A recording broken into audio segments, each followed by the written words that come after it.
Living green or sustainably is about more than saving on your electric bill and doing your part to protect natural resources. It is about a safer and healthier life for you and your family without sacrificing style, quality, or budget. This is a movement to provide all of us with clean air to breathe and water to drink, safe, healthy food to eat and places to live, and energy to run the places where we live, learn, play, and work. The Everyday Green Home Podcast helps you get the value of green for you, your family, and your community. Whether it's green homes, green living, or the people who make it happen, join me, Marla Esser-Close, to learn how green and sustainability practices and products work for you and our world.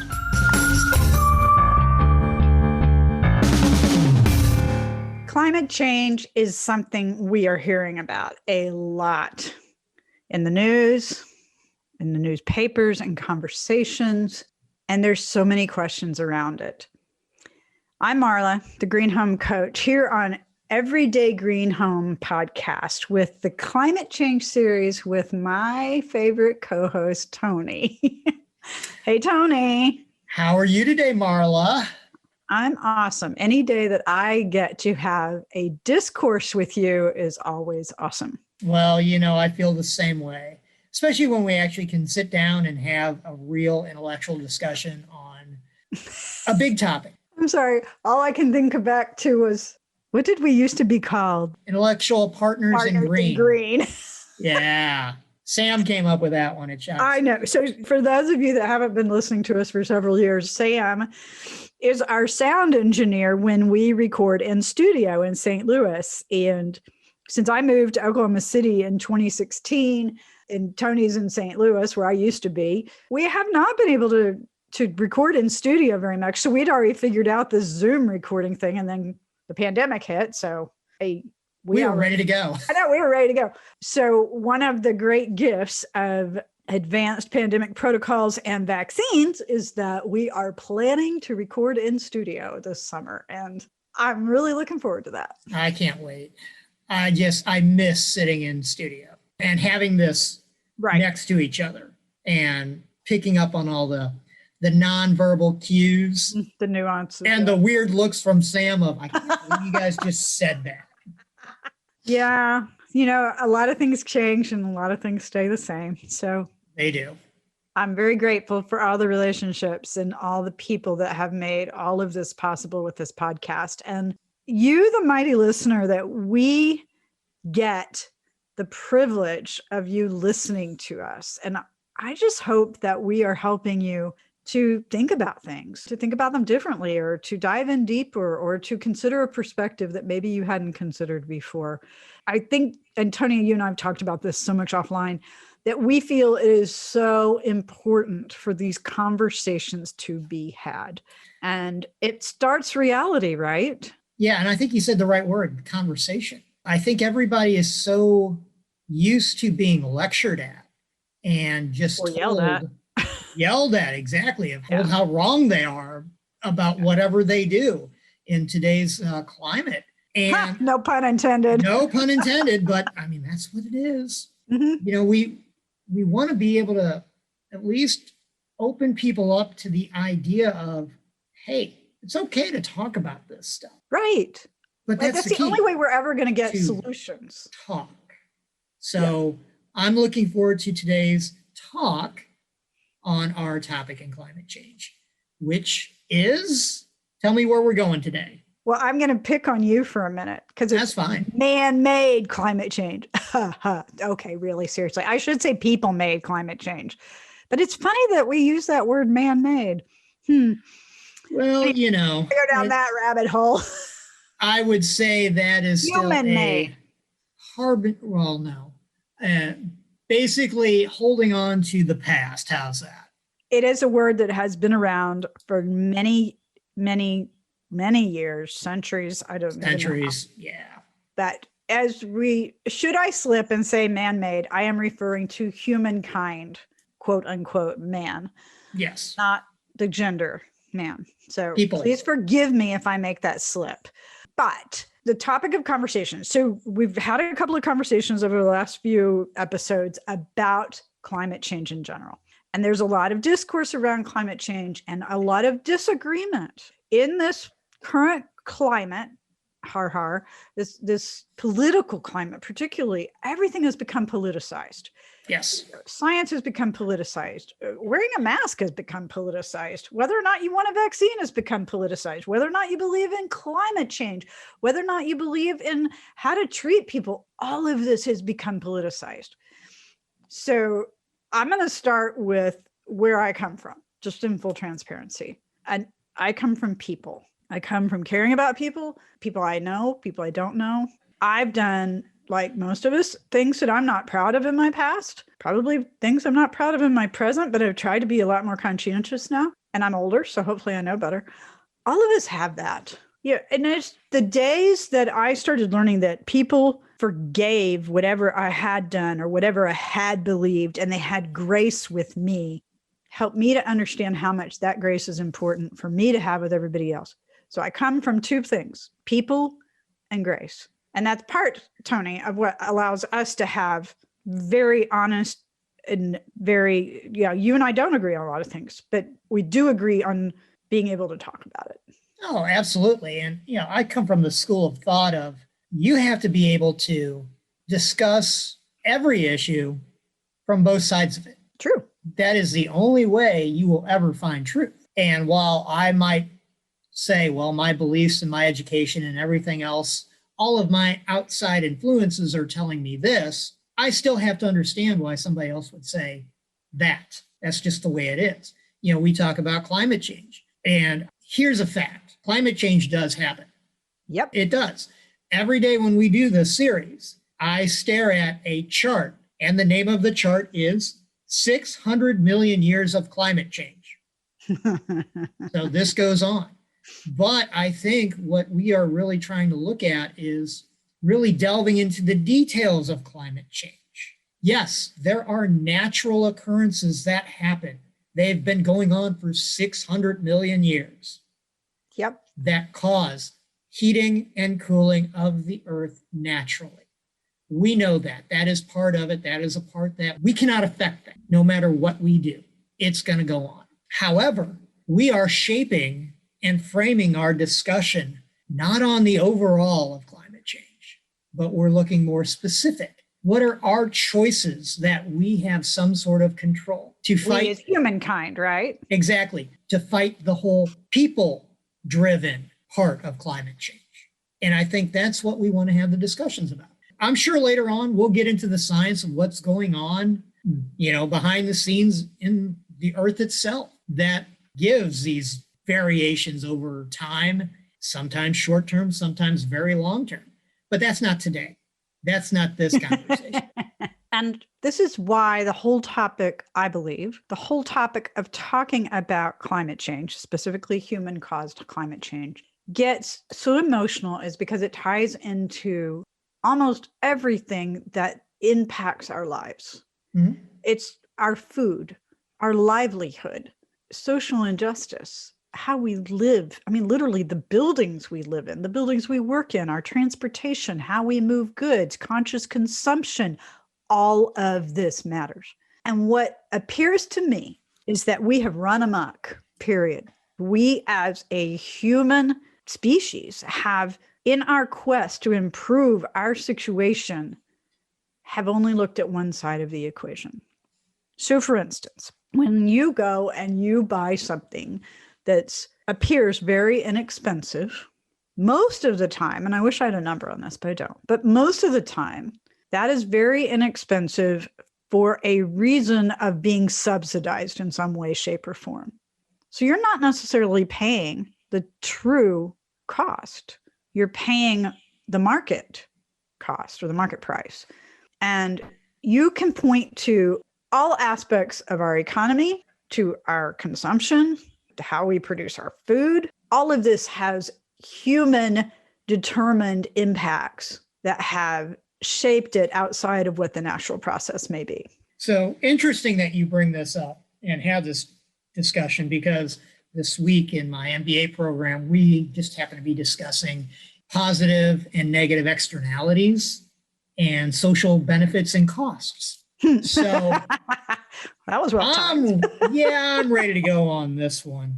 So basically what you just described, it really sounds to me like there is a zero-sum game. There is a winner and a loser. So the person that is maximizing their quality of life, doing whatever they can, have the 3 houses, make as much money as possible. To do that, somewhere along the line, there's a negative externality that is causing someone else to have less. What do you think of that? If you look at the physical rules of our universe, everything is balanced. Everything's balanced. Zero sum, right? So if you subtract from one side, it gets added to the other side. If you add to one side, it gets subtracted from the other side. And that very much looks like what we have done with what I call this human-induced climate change. We have, sometimes unwittingly, sometimes through ignorance or assumptions or interpretations, we have made decisions that are not in our best interest long term. Kind of like, what's the saying, cut your nose off to spite your face. Mm-hmm. And we've done a lot of that. So I'm sitting here, I'm looking at a National Geographic article. Hang on, I got to move you out of the way so I can read it. So this one is actually for grades 5 through 8. So I think we can relate. But it is actually, it's a classroom module for teachers, but it actually says it's called Human Impacts on the Environment. Mm-hmm. So here's how it starts out. Humans impact the physical environment in many ways: overpopulation, pollution, burning fossil fuels, and deforestation. Changes like these have triggered climate change, soil erosion, poor air quality, and undrinkable water. These negative impacts can affect human behavior and can prompt mass migrations or battles over clean water. Help your students understand the impact humans have on the physical environment with these classroom resources. La-da-da. So here, you talk about zero-sum gain. Why do we have soil erosion? So people could, trees. Or for agriculture to grow food. Mm-hmm. And so we think we're doing a good thing because we're growing food, right? Law of unintended consequences always comes up. Right. Why do we have poor air quality? Well, let's see. Transportation, manufacturing, and also you have to look at how much people live in a small amount of space. Right. And interestingly, through the pandemic, when places massively started shutting down, we started seeing amazing improvements in air quality in numerous urban centers across the globe. Mm-hmm. I remember reading an article about somewhere in India where they had not seen the Himalayas for over 20 years from this city. And for the first time in 20 years, literally in some people's lifetimes, they could see the Himalayas. I think it was the Himalayas. Don't quote me on that one. The big mountain range, not the Himalayas. Okay, so that goes to one foundational topic, if you ask me then.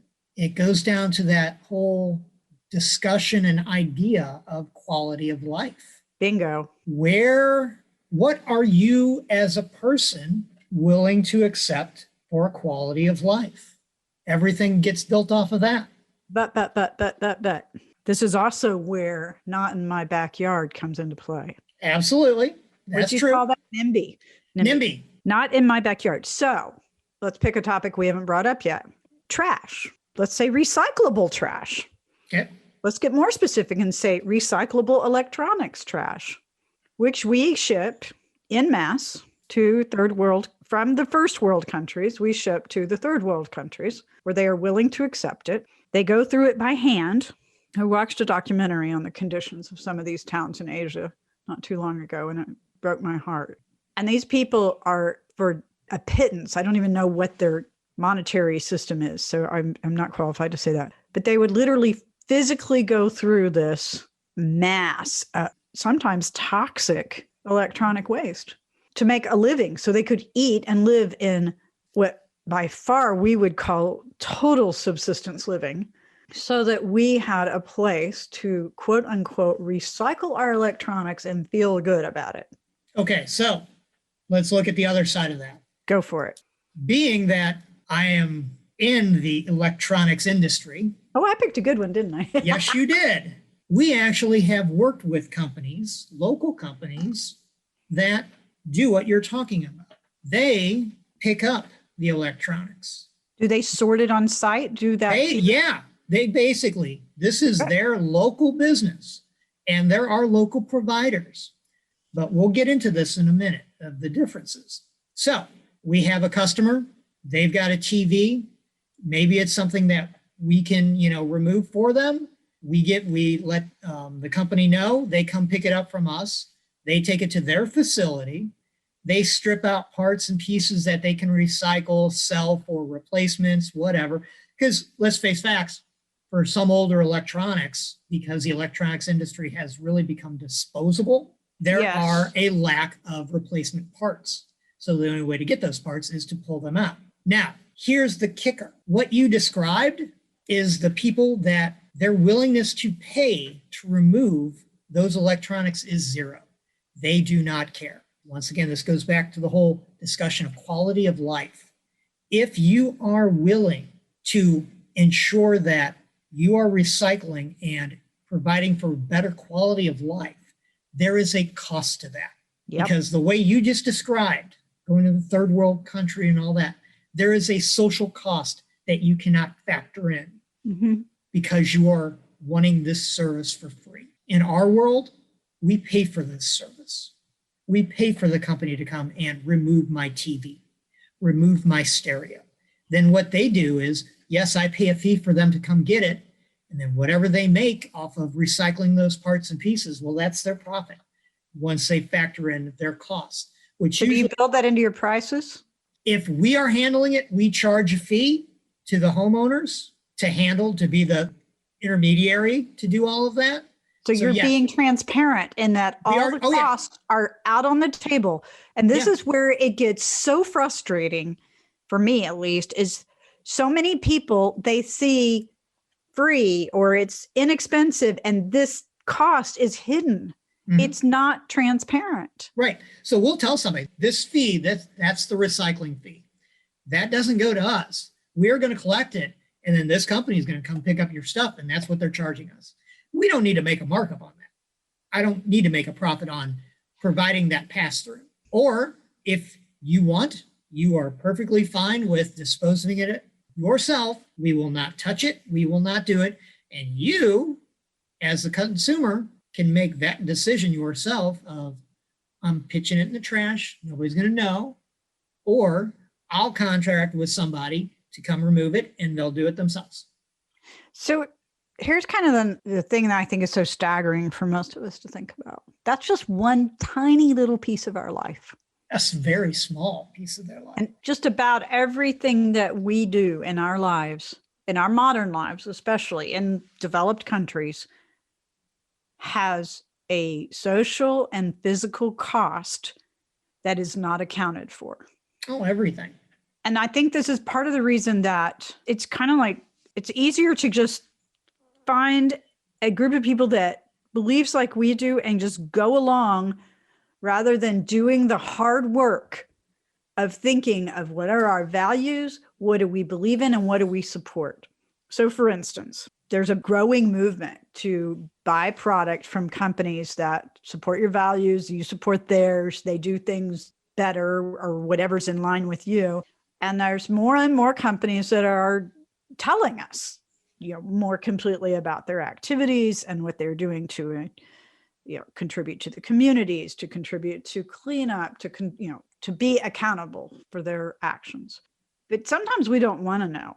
And sometimes I feel like it's so much easier for us to stick our heads in the sand. I want to drive my car that gets 14 miles to the gallon, so I'm going to look the other way at what consequences of me driving that car may be. Now, I had a friend back when I lived in St. Louis that had one of those 14 mile per gallon cars or SUVs. And she said to me one day, she said, I really kind of bugs me that we have this big gas guzzler, but we need it for family trips. And it is per person a lower impact than other alternatives for us to take a family trip. I said, okay, that's a very interesting way to look at it. She said, so we have another car available in the family that has much better gas mileage. And so we intentionally work to drive that car for as much of our day-to-day activity as we can, so we have a lower impact. And it was just one little thing. It was what cars they were buying for their family. But I was so impressed that they had thought through how they could take action in line with their values simply by tweaking their driving habits. So once again, we're going to go back to quality of life. They made a conscious decision to purchase and spend more money. They had a higher willingness to pay for more cars because they understood, need the big car for the trip, but I don't need the big car for day-to-day use. Right. So for them, it was, yes, we want to be able to do this. And they were fortunate enough to be able to. Yeah, to live the quality of life we want, we really need to buy the two vehicles. Right. But do we really need two vehicles to get around? Probably not. Yeah, probably not. Now, you have to look at when do they buy them, because today, in today's world, one of my best friends, he has a hybrid SUV, loves it. So now the manufacturers have caught on, they've caught up. They might be able to have made that decision of, hey, I can buy one vehicle because it's now a hybrid that's getting X amount of gas miles, or miles to the gallon. Yeah, we'd like to figure out how to go down to one car, which may be possible now that I work at home and Scott's retired, but we'd have almost no public transportation in Oklahoma City. Yeah, I have this discussion with members of my MBA team because we're all spread out in different markets. It's a global program. And two of my teammates, they are in New York. Oh, yeah. And totally different world. They have a totally different experience than I do. And one other teammate of mine who's located here in the St. Louis area. We're a driving market. Right. You don't go anywhere without transportation. Same here. I work in construction. You don't have a job if you don't have a vehicle. Yeah. I mean, that's just reality. Whereas with them, they're weekend drivers. They drive to get out of the market, to leave the city, to go somewhere. They don't drive for day-to-day use. And, you have to look at transportation, that discussion when we get to it. It's just like the overall climate change conversation. You have to take the naturally occurring and separate that from the people-made side. Just like in transportation, you have to take away the suburban vehicle-driven market from the more urban walking or public transportation market and really tailor your conversations to each individual market. You can't do it as right. There's no one fits all. And so this is a great point, Tony. I don't even know if you realize you made it. So we all look at this because almost every activity we engage in to improve our quality of life has an impact that can be negative on our quality of life or somebody else's quality of life. So we can't look at this as there's not one solution, or there's dozens, if not hundreds, if not thousands of little solutions. There are regional ways of doing it. Yeah, I'm in the center of the United States. This is the breadbasket of the United States. We are high agriculture. I'm in Oklahoma. We're producing oil and gas. Yeah. I mean, several of our candidates won here because they said, oh my gosh, all the oil and gas jobs are going to go away. Well, I'm sorry, but anybody that believes that all the oil and gas jobs are going to go away tomorrow is truly not driving a car. No way, no how. Are they shifting? Heck yes. Just like the internet has shifted jobs, just like working from home has shifted jobs. Life changes. Will oil and gas jobs change? Absolutely. But there'll always be some. But there will probably always be some. Until we figure out how to make all of the same products or better products that we make now from petrochemicals, we will continue to use oil and gas. That's a huge conversation right there. One of my professors at Harvard. Go down that rabbit hole. We'll be here all day. Well, just so everybody understands, one of my professors at Harvard used to say, this was in 2010, when the idea of peak oil was still there and fracking hadn't really took hold the way it did. And he used to say, look, you eliminate the need for oil and transportation, we got plenty of oil to make everything else. But it's everywhere, from pharmaceuticals to packaging. Yeah. You use it. I mean, it saved my husband's life. You know that. I mean, the plastic they use in the medical industry, I am forever grateful for that. I wouldn't have what I have today. But what I don't need and what I have tried to eliminate from my life, and I tell people this, when I see somebody throwing out a water bottle, a disposable one-time use water bottle, I've actually done this with some folks. I'm like, would you rather put that oil from that water bottle in your car so you can get places, or throw it in the trash where it's doing no good? Yeah. Do you know how many people, I used to do this at my class. I would ask when I was teaching, this was probably 6-10 years ago. I would ask people to raise their hands if they thought they knew what plastic water bottles were made from. Do you know how many people did not know that plastic water bottles are made from oil? I'm sure most of them didn't. They did not. Well, so here we have a basic crisis here. How can we be expected to take action to prevent this man-made climate change when we don't even understand the basics of where stuff comes from? We don't raise our own food. We don't process our own trash. We don't pump our own oil out of the ground to fuel our cars.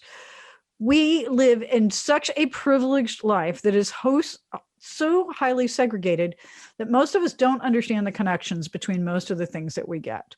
How many kids have ever seen an animal butchered for meat? How many adults have ever seen an animal butchered for meat? I mean, my grandmother used to tell me about going out and whacking heads off the chickens so they could have chicken for dinner. And I looked at her, I'm like, I don't think I could do that. She goes, well, if you're hungry enough, you can.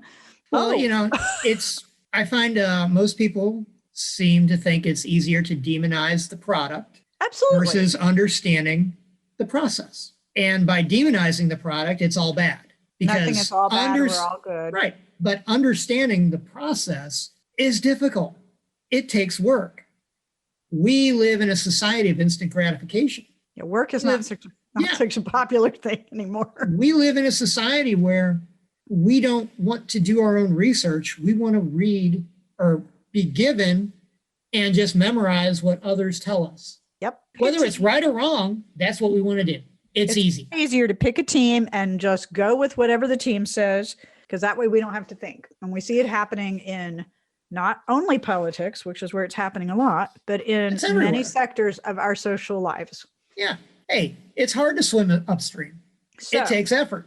So we're not here all day. Everybody wants effort. Okay. So let's give folks a couple of ideas of what each person can do. And listeners, because you're listening to this, we already get that you want to know more and you're willing to do the work of hearing us have this discourse. And if you're a regular listener, that we have a ton of resources that we make available through the podcast and on my website on Green Home Coach. I have a Facebook group now where we're diving into some of this.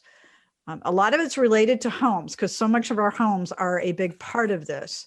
But there's many aspects that you can personally do something about. So if you look at the fact that almost everything we do, maybe everything we do, has a potential detrimental effect to somebody, maybe even yourself, where do you start? And number one, the place to really start is don't get overwhelmed, right? Okay, so what's a few ideas of what people can do? Well, I would say, because I just did this, understand what products are made by what. So first step, Google what products are made from oil. Yep. Look at the list. Just understand the list. And I'm going to just 3 that just stand out to me that probably nobody understands. Number 1 on that list, ballpoint pens. It's so funny you bring that up. A ballpoint pen just looked for pens made from recycled plastic yesterday. Is made with oil. Yeah. If you are going to lose that pen, think of the environmental impact. Yeah. Number 2, yarn. Yarn is made from oil. Like yarn used for carpet, yarn used to make polyester shirts and clothes. Yep. Or quilts. Mm-hmm. Everybody in their little quilting, little crocheting circles. Polyester is plastic. Mm-hmm. It's made from oil. It's just spun plastic. And then, last one, mops. Say that again?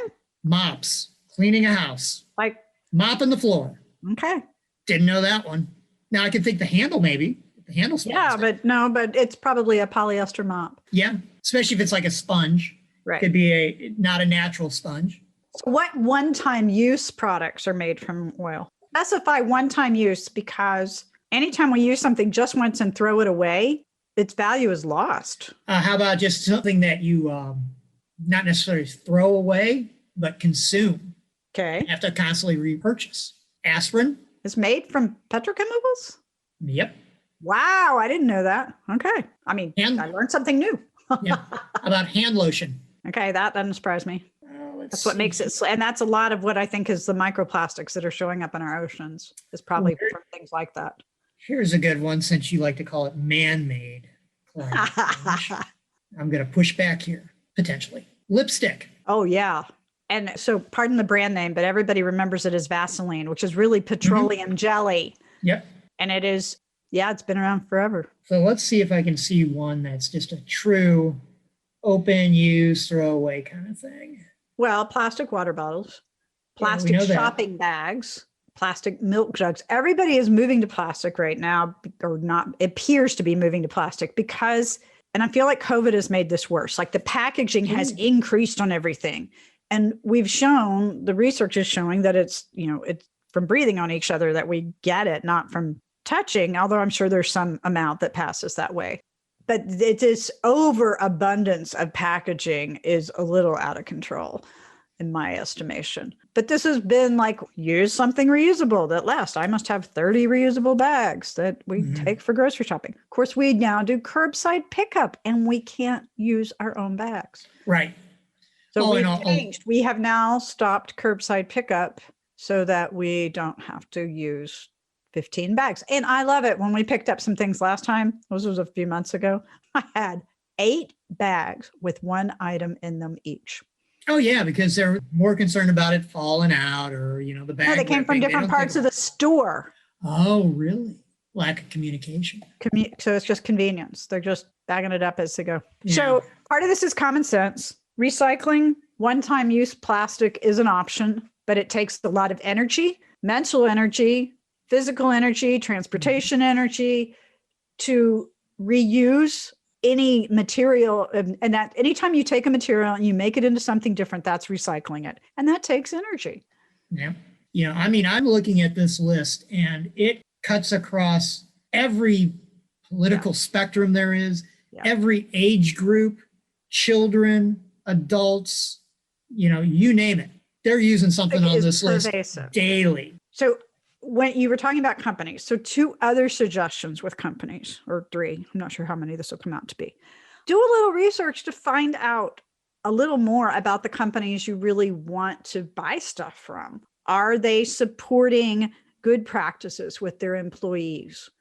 Are they being transparent about what they're doing, where they're sourcing their products from, and what's in their products? Do they actually have an ingredient label so you can at least understand what's in the stuff? And then I, of course, have to ask if I can understand the ingredients. I'm a big proponent that if I can't understand the ingredients, I usually don't buy it. The other thing too, there are chemical names for all kinds of stuff that's perfectly fine that I've learned I have to look up. Right. The other thing too is a lot of these companies, especially if they're publicly traded, most of them, especially in today's environment, do environmental impact studies. Well, you could do ESGs, environmental social governance documentation, and there's an entire database, and there's an entire group of stocks that are now being traded based on their ESGs. Yep. But you can just go right on their website, so you can find their ESGs and their statements. And that's one thing I'm really looking for, is that if it's a publicly traded company, I want to know they're at least communicating about what they're doing. There's also a classification. There's a new certifications, was not new, newer certifications for companies called B corporations. B is in the letter B, like boy. And B corporations go through a certification process that they show their actions for people, profit, and planet.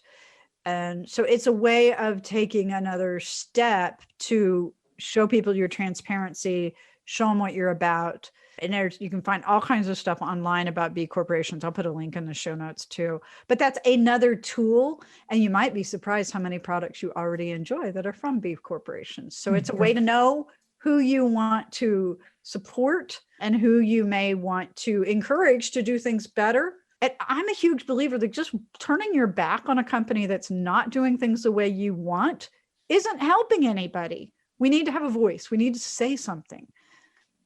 And that's hard for me. I'm not great at confrontation, but I'm learning that my voice is worth saying something. And I hope you will all do that as well, because we cannot ask companies to change. Now, if we don't tell them that we want change. Now, we can also certainly tell them by not buying their products anymore. That's one way to vote with your pocketbook. Well, and that's a huge part of all this. Yep. We, as members of the global community, we still have biggest potential power to impact change over anybody. We have more power than politicians. We have more power than governments. We have more power than corporations themselves, because we have the power of the pocketbook. And if, as a collective group, we decide, I'm not buying your product, I'm buying this product instead, because of this, two things will happen. Either product A, who doesn't want to change and become transparent and understand how they are impacting the environment, will go out of business, or seeing they are losing revenue and losing market share to company B, will change their behavior. It's very simple. This is market economics 101. Adam Smith was a genius when he talked about the invisible hand of the market, because the invisible hand is the people. So we got the power, folks. Use it. Hey, awesome conversation. Mighty listeners, we'd love your feedback. Please comment, subscribe, review this podcast. This is the way we help it to get out to more people, is by you showing your love for it. At least we hope you love it. If you got other topics that you want to hear from us about climate change, green sustainability, especially how it pertains to you and your home, let us know. We'd love to get your input on where we go with this really fun opportunity to share with you. Give us a topic and we'll have a conversation about it. There you go. Hey, folks, thanks again for listening, and go do something with that great power. Take care. That wraps this episode of the Everyday Green Home Podcast. Get the show notes with all the resources mentioned in this episode, and be sure to subscribe on your favorite podcast app so you never miss an episode. Ready to get started? Get more information, how-tos, and resources in my private Facebook group, Love Your Everyday Green Home. See you there. And remember that living a little better and a little greener is easier than you think.